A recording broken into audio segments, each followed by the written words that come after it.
Hi everyone on this Sunday evening. So we are here. The storm is out, so it's raining outside. So Lila made us some mini pancakes. She has some right there, and these are mine. She prepared them with some strawberry jam and my mini pancakes. And I'm drinking some hot chocolate with them.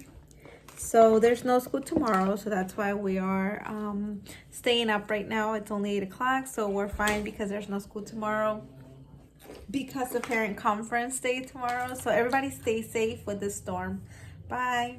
Bye. Pues hoy está muy lluviosa afuera. Hay probabilidad de una tormenta.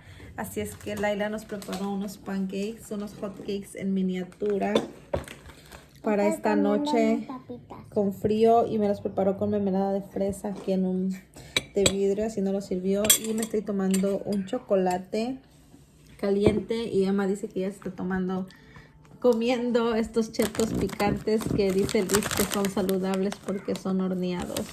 So Emma's eating these Cheetos that my oldest daughter said they're healthy because they're baked. Okay. Bye everybody, stay safe.